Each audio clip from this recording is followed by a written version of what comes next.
Hola, amante de lo sobrenatural. Soy el mayor, y hoy te traigo un relato que ha permanecido enterrado entre los juncos del olvido. Hasta ahora. En lo profundo de los bosques del norte existe una casa solitaria junto a un lago silencioso. Sus ventanas están cubiertas por tablas podridas y su techo, vencido por el tiempo, parece murmurar secretos al viento. Pero lo que realmente aterroriza no es su apariencia, sino lo que sucede cuando cae la noche. Porque quienes se atreven a pasar una noche allí no siempre regresan, y los pocos que lo hacen jamás vuelven a ser los mismos. Dime algo, ¿alguna vez has sentido que un lugar te observa? ¿Que una presencia invisible se arrastra justo detrás de ti, conteniendo la respiración para no ser descubierta? Ponte los audífonos, apaga la luz y prepárate para conocer la verdad sobre la maldición de la Casa del Lago.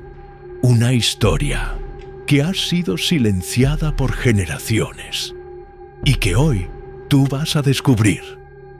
Pero antes de que comencemos, quiero invitarte a escribir en los comentarios: yo entraría a la Casa del Lago. Sí. Quiero saber cuántos valientes se atreven a dejar esa frase en los comentarios, porque mientras más personas lo hagan, más señales le damos a YouTube de que este tipo de relatos merecen ser contados. Y así podremos traer más historias como esta desde la oscuridad hasta tus oídos. Deja tu like si amas el misterio, el terror y las historias que despiertan lo más oculto de tu alma. Cada me gusta ayuda a que este video llegue a más buscadores de lo desconocido, a más amantes del horror y a más almas que aún no saben lo que se esconde tras el reflejo del agua en la noche. La casa en la neblina todo comenzó con un hombre llamado Elías Rojas, profesor retirado, amante de la botánica y reciente viudo. Tras la muerte de su esposa, Elías buscaba silencio, un lugar donde el mundo no lo encontrara. Y así fue como descubrió la antigua cabaña junto al lago Grisálida. Había oído rumores sobre la propiedad, que era maldita, que nadie duraba más de 2 noches allí, que el lago devoraba. Pero Elías no creía en maldiciones. Lo único en lo que creía era en su dolor y en la necesidad de huir del bullicio de la ciudad. Compró la casa por una suma ridículamente baja.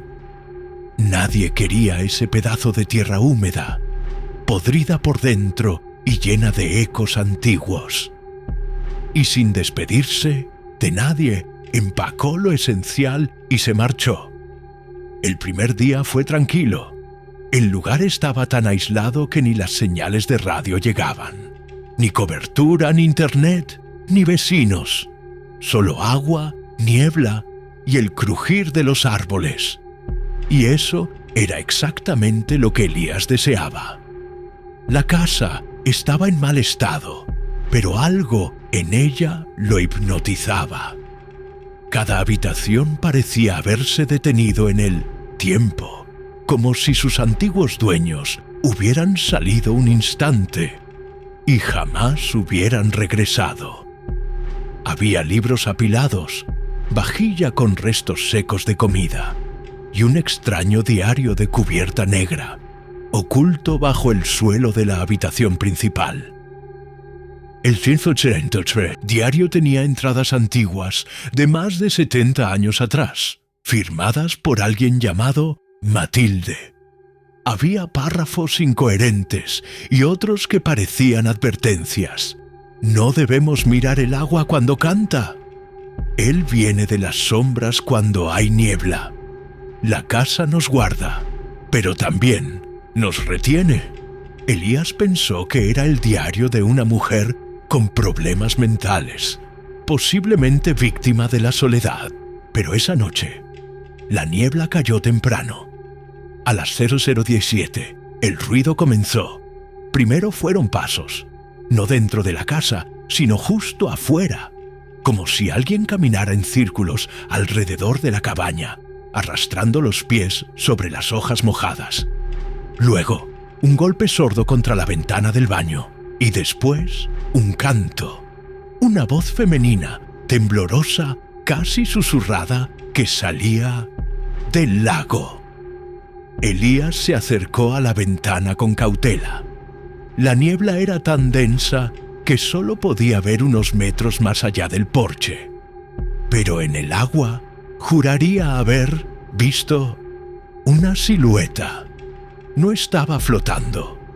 Estaba de pie en medio del lago, como si el agua la sostuviera. La figura levantó una mano, y entonces Elías escuchó con claridad una frase: «Tú viniste a mí».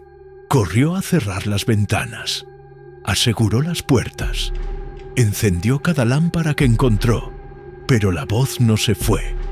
Pasó toda la madrugada repitiendo esa frase desde distintos lugares de la propiedad, a veces más cerca, a veces tan dentro de la casa que parecía susurrada directamente en su oído.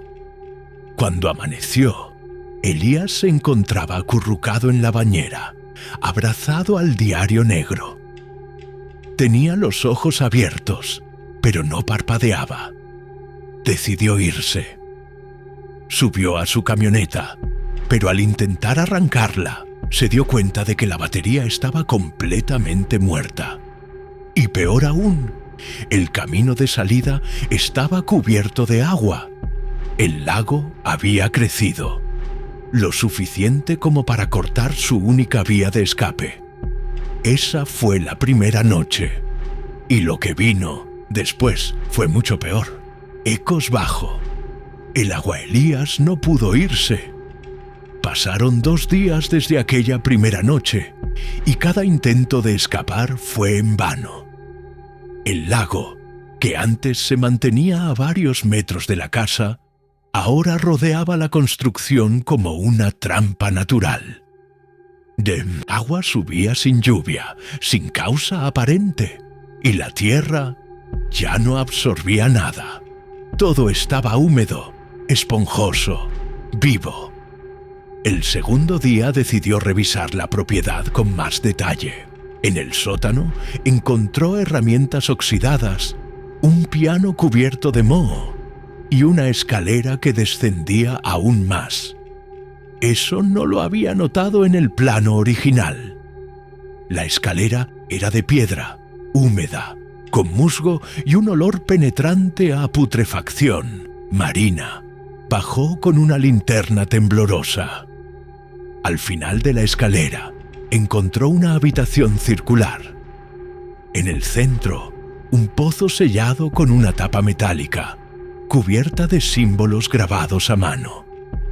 Eran formas antiguas, irreconocibles, salvo una figura humana con los ojos arrancados, y junto a ella, escrita con tiza roja en la pared, una frase: «El agua no olvida». El diario negro de Matilde comenzaba a hacer más sentido. En una de sus entradas describía un ritual para calmar a él, el habitante del pozo, que solo dormía si escuchaba el canto, pero si despertaba, buscaba ojos. Elías intentó no pensar en eso. Subió, cerró la puerta del sótano con clavos y muebles, y trató de convencerse de que todo era producto del duelo. Pero esa noche, la figura regresó. No estaba en el lago, estaba dentro de la casa. El canto comenzó en la cocina, avanzó al pasillo y se detuvo frente a la puerta del dormitorio. Elías la escuchaba respirar del otro lado. No gritaba, no golpeaba, solo esperaba.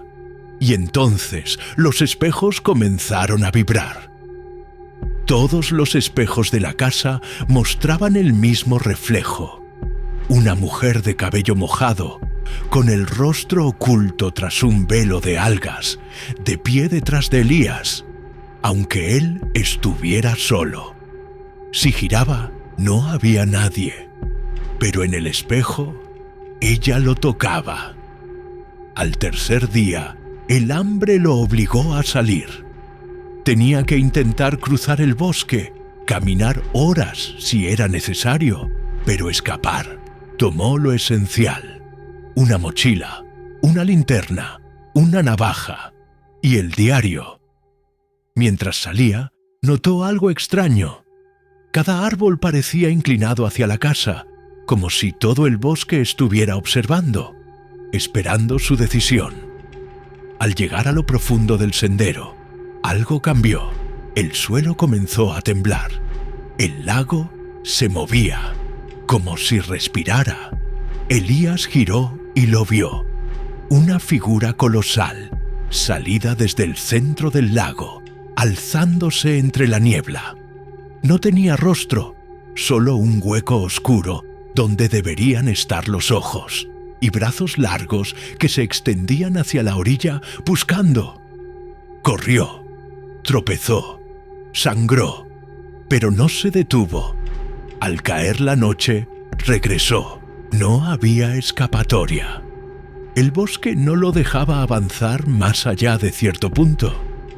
Siempre regresaba a la casa, aunque no siguiera el mismo camino. La casa lo había atrapado, y el lago lo reclamaba. En el diario encontró una última página que no había visto antes, escrita con otra letra, más reciente. Decía: Elías, no estás solo. Él también me ve, pero mientras escuches el canto, aún puedes resistir. No lo dejes entrar al agua otra vez. La tinta estaba fresca. Elías dejó caer el diario y escuchó por primera vez una risa profunda proveniente del sótano. No quedaban dudas. La casa no era una prisión, era una jaula, y algo estaba despertando. La marca del lago Elías comenzó a cambiar. No físicamente, aún, pero su mente empezó a fracturarse. Dormía en lapsos de minutos, cada vez más breves, y al despertar no recordaba lo que había hecho. Despertó una mañana con barro en las manos. En otra ocasión, sus pies estaban completamente mojados, aunque no había salido de la casa. Y una vez, la peor, despertó sosteniendo un ojo de vidrio en la palma, uno que no recordaba haber visto jamás. Comenzó a escribir en las paredes, frases sin sentido, en idiomas que no conocía. No bebas el reflejo. La profundidad escucha. Él quiere nombres. Elías ya no sabía si estaba soñando, alucinando o si la casa lo estaba reescribiendo desde dentro. Pero lo que sí sabía era que había algo, que no lo quería muerto. No todavía. Lo quería despierto. Lo quería consciente. Volvió al diario, desesperado por encontrar un patrón, una forma de romper lo que sea que lo estuviera atrapando. Y fue entonces cuando descubrió algo que había pasado por alto. Una mención rápida, casi escondida, en una entrada del año 1948. Los cuerpos que el lago toma regresan, pero no como eran.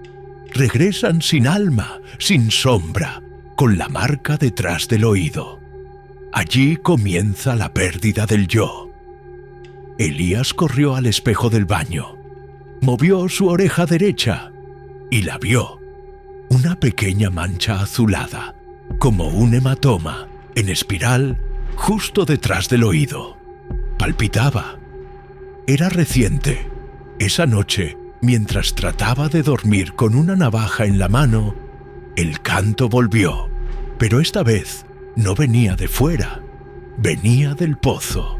El canto ya no era humano, era múltiple, como si cientos de voces ahogadas entonaran la misma melodía en sincronía, llamando por su nombre.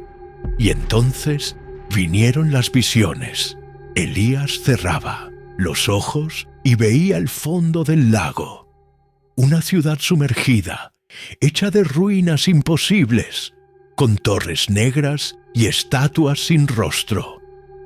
Las almas caminaban por sus calles de fango, sin ojos, sin lenguaje. Solo arrastraban sus cuerpos, como esperando una orden en el centro de aquella ciudad. Él, una criatura de dimensiones titánicas, encadenada a un trono de raíces y huesos. Su cabeza estaba invertida, su piel era traslúcida, y de su boca brotaba una niebla negra constante. Cuando Elías lo vio, sintió cómo se deshacía por dentro, como si su alma intentara huir de su cuerpo. Y en ese momento despertó, pero no en la casa. Estaba en el muelle, descalzo, con la mirada fija en el lago, y sus labios tarareaban el canto. Intentó moverse y no pudo. Sus piernas no respondían. Era como si alguien más dirigiera sus músculos, como si el cuerpo ya no le perteneciera. Fue entonces cuando lo vio, una figura emergiendo lentamente del agua, caminando hacia él. Tenía su rostro, su mismo rostro. La criatura lo miró. Le sonrió con una boca que no era suya y le habló. «Te liberaré, pero necesito un reemplazo». Elías gritó, y todo se volvió negro. Cuando volvió en sí, estaba en el sótano. El pozo estaba abierto, y dentro, flotando en un agua negra como tinta, estaba él, su cuerpo, o lo que quedaba de él. Elías cayó de rodillas. Había comprendido la verdad. No era el primero, ni sería el último. El lago no solo atrapaba cuerpos, reescribía almas y liberaba copias vacías al mundo, mientras los originales quedaban allí abajo, eternamente. El relevo Elías no sabía cuánto tiempo había pasado desde que miró dentro del pozo. Sentía que el tiempo se había vuelto un círculo. Días y noches mezclados, recuerdos borrosos, un dolor punzante detrás del oído, creciendo. La casa había transformado. Las paredes sudaban humedad. Los espejos ya no reflejaban la realidad, sino fragmentos de lo que ocurría debajo. El lago ya no era un lago, era una puerta, una que alguien había dejado entreabierta. Esa noche, Elías tomó una decisión desesperada. Encendió fuego en la cocina, colocó sillas, libros, cortinas, lo que fuera combustible. Su plan era claro: incendiar la casa, destruir el nido, enterrar al lago. Pero al encender el primer fósforo, la casa habló. «Elías, el fuego se apagó solo, no como si se extinguiera, sino como si nunca hubiera existido». Y detrás de él, en la sala, vio la figura de Matilde, no como un fantasma, sino como carne, marchita, mojada. Anciana Matilde, hablaba sin mover los labios. «No puedes destruir lo que no pertenece a este mundo. Solo puedes entregarlo o quedarte para siempre». Elías la encaró. «¿Qué quieres de mí? No soy yo quien quiere. Es él». Ella le entregó una llave, oxidada, pesada, con el símbolo de la espiral grabado en el mango. «Debes sellarlo otra vez. Debes encontrar a quien tome tu lugar. O tu reflejo será lo único que quede». La casa no era un castigo, era una jaula, el pozo, una cerradura. y la presencia en el lago, una criatura antigua que solo podía quedar atrapada si una conciencia viva lo contenía, un testigo, un guardián. Y Elías, sin saberlo, se había convertido en eso, pero aún podía liberarse. Solo necesitaba a otro. Buscó el diario, buscó una pista, encontró una entrada que lo dejó helado. Traje a mi hermana, le mentí. Le dije que era seguro. Ella me reemplazó. Él duerme porque ella lo mira desde abajo. Elías comprendió que nadie escapaba por voluntad. Todos se liberaban, traicionando. La casa le mostró el rostro de alguien, un joven, un visitante curioso que en el pasado tocó la puerta buscando refugio de una tormenta. Elías lo había ignorado, no lo dejó entrar, pero la casa recordaba. Y esa noche, Elías hizo su elección. Tomó la vieja radio de onda corta que había encontrado en el sótano, la reparó y envió un mensaje. «Hola, hay alguien ahí. Estoy en el lago Grisálida. La cabaña es segura. Hay comida, libros. Es un buen lugar para pensar. Estoy solo y creo que necesito ayuda». Pausa. «Si alguien está cerca, por favor, ven». Pasaron 3 días. Y entonces escuchó el motor. Un auto se acercaba por el camino. El lago había retrocedido justo lo suficiente para dejarlo pasar. Era el chico. Niush, mochilero, joven, sonriente, confiado, como Elías lo había sido alguna vez. Elías lo recibió con una falsa calidez. Le ofreció café. Le habló de los libros, del silencio, de cómo aquel lugar podía curar la ansiedad del mundo. El muchacho se instaló en una de las habitaciones, y esa noche, cuando cayó la niebla, Elías bajó al sótano con la llave. Kleindefel, pozo lo esperaba. Negro, profundo, abrió la tapa. Cantó la canción. Y por primera vez, el agua lo escuchó.